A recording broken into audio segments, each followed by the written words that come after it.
আজকে আমি বানাবো আমাদের বাংলাদেশে খুবই বিখ্যাত একটি পিঠা, মেরা পিঠা। এটি খেতে যেমন সুস্বাদু, বানাতে খুবই অল্প কিছু উপকরণ দিয়ে এটা বানিয়ে নিয়ে যায় ঘরে থাকা অল্প কিছু উপকরণ দিয়ে, আর খুবই অল্প সময়, মাত্র 15 মিনিটে এই পিঠাটি বানিয়ে নিতে পারবেন। এই পিঠাটি বানাতে খুবই সহজ এবং খেতে হয় দুর্দান্ত। এই পিঠাটি বানাতে আমি এখানে নিয়ে নিয়েছি চালের গুঁড়ো আধা কিলো চালের গুঁড়ো, আর সেই সাথে আমি এখন এখানে অ্যাড করবো নারকেল। আর এখানে আমি নারকেলটা নিয়ে নিচ্ছি একটা প্লেটের মধ্যে, দেখতেই পাচ্ছ। আর একটা বাটিতে আমি নিয়ে নিয়েছি চিনি। আমি আধা কিলো চালের গুঁড়োর সাথে এখানে দিয়ে দিব 250 গ্রাম চিনি। মিষ্টিটা আপনারা যদি বেশি খেতে চান আরও তাহলেও দিতে পারেন, কম খেতে চাইলে আর একটু তাহলে কমিয়ে দিবেন, যেহেতু আমাদের এখানে মিষ্টিটা একটু বেশি পছন্দ করে ওরা, তো ওই জন্য আমি এখানে 250 গ্রাম চিনি নিয়েছি। তারপর এখানে আমি এখন একটা কড়াই বসিয়ে দিয়েছি, আর কড়াইতে দিয়ে দিয়েছি জল, আর দিয়ে দিয়েছি সাথে তেজপাতা। ভালো করে জলটা ফুটিয়ে নেব, আর ভালো করে যখন জলটা ফুটিয়ে যাবে তখন আমি এতে দিয়ে দেবো আবার নারকেল। যে নারকেলটা রেখেছিলাম, নারকেলটা দিয়ে আমি কিছুক্ষণ ফুটিয়ে দেবো। সেই সাথে আমি দিয়ে দিব চিনি, আর চিনি, নারকেল, স্বাদ মতো লবণ, আর তেজপাতাটা দিলে মানে এটার মধ্যে দারুণ একটা ফ্লেভার আসে, খেতেও দুর্দান্ত লাগে। সব কিছু দিয়ে আমি ভালো করে ফুটিয়ে নেব। স্বাদ মতো লবণ দিয়ে দিয়েছি, ভালো করে এখন আমি এগুলোকে একটু নেড়ে নিচ্ছি, ফুটিয়ে নেব। আর দেখো কিছুক্ষণ আমি এখানে অপেক্ষা করব, 4 থেকে 5 মিনিট অপেক্ষা করার পর দেখো ভালো করে যখন এটা ফুটে গেছে তখন আমি ওখানে চালের গুঁড়োগুলো দিয়ে দিব। এখানে অল্প অল্প করে চালের গুঁড়ো দিয়ে একটা সুন্দর একটা ডো তৈরি করে নিব। আর গ্যাসের ফ্লেমটা কিন্তু মিডিয়ামে রাখতে হবে এখন, নয়তো পুড়ে যাওয়ার সম্ভাবনা আছে। মিডিয়ামে রেখে আমি এখন একটা সুন্দর একটা ডো তৈরি করে নেব। তোমরা অবশ্যই একবার ট্রাই করবে, খেতে কিন্তু খুবই দুর্দান্ত, ছোট থেকে বড় সবাই খাবে এই পিঠাগুলো। আর আমার এখানে এখন আস্তে আস্তে আমি ডোটা তৈরি করে নিচ্ছি। ডোটা খুবই সুন্দরভাবে তৈরি হয়ে যাচ্ছে আমার।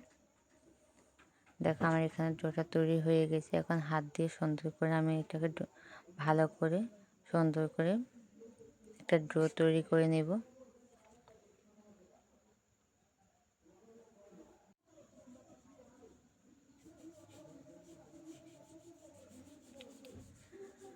এখানে আমি 2 থেকে 3 মিনিট এরকম করে করেছি। তারপরে আমি এখানে একটা স্টিলের থালা নিয়েছি। তোমরা চাইলে এখানে অন্য কিছু বোর্ড অথবা অন্য কিছু ইউজ করতে পারো। আমার এটাতে খুবই ভালো হয় পিঠাগুলো, মানে হাতে লেগে যায় না, খুবই সুন্দরভাবে হয়। এরকম করে পিঠাগুলোকে বানিয়ে নিয়েছি। তোমরা চাইলে যে কোনো আকারে, মানে যে কোনো কিছুর মধ্যে রেখে এগুলোকে বানাতে পারো, কিন্তু এটাতে বানালে আমার থেকে খুবই ভালো লাগে, ওই জন্য আমি এটার উপরে রেখে বানিয়েছি পিঠাগুলো।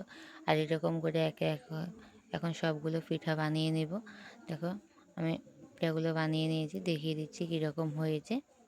কত সুন্দরভাবে পিঠাগুলো তৈরি হয়ে গেছে।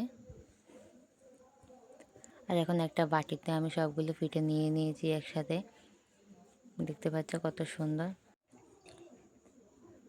আর দেখো কত সুন্দর দেখা যাচ্ছে সবগুলো পিঠা এরকম করে বানিয়ে নিয়েছি।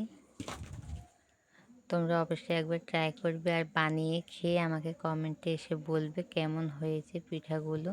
খেতে কিন্তু দুর্দান্ত হয়, খুবই অল্প কিছু উপকরণই লাগে, ঘরে থাকা যে জিনিসগুলো আমাদের সবসময় ঘরে থাকে। আর এখন পিঠাগুলোকে ভাপে দেওয়ার পালা। পিঠাগুলোকে ভাপে দেওয়ার জন্য দেখো আমি এরকম একটা ভাতের হাঁড়ি নিয়ে নিয়েছি, কিন্তু এই পিঠাগুলো না এরকম হাঁড়ির মধ্যে দিলে খুবই ভালো হয়।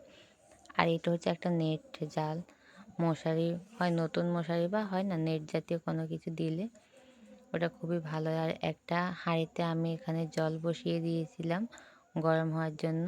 জলটা কিন্তু আমি এখানে বেশি দিইনি, অল্প পরিমাণে দিয়েছি। তারপর ওই যে হাঁড়িতে পিঠাগুলো রেখেছিলাম ওই নেটটা দিয়ে ভালো করে মুখটা বেঁধে এরকম উপর করে দিয়ে, যেহেতু মানে জলের ভাপটা পিঠার মধ্যে আসে তাহলে পিঠাগুলো খুবই সুন্দর হয়। আর এই পিঠাগুলো এইভাবেই কিন্তু বানায় আমাদের এখানে, এরকম করে দিয়ে তারপরে দেখো যখন 30 মিনিট অপেক্ষা করবে, 30 মিনিট পর দেখবে পিঠাগুলো একদম পারফেক্ট হয়ে গেছে। আর দেখো আমার পিঠাগুলো কত সুন্দরভাবে হয়ে গেছে। এরকম পিঠা যদি খেতে চাও অবশ্যই একবার বানিয়ে ট্রাই করো। আর যদি ভালো লেগে থাকে প্লিজ সবাই একটা লাইক, হাইপ আর শেয়ার করতে ভুলবে না। সবাই ভালো থেকো, সুস্থ থেকো। এতটা সময় আমার সাথে থাকার জন্য সবাইকে অনেক অনেক ভালোবাসা।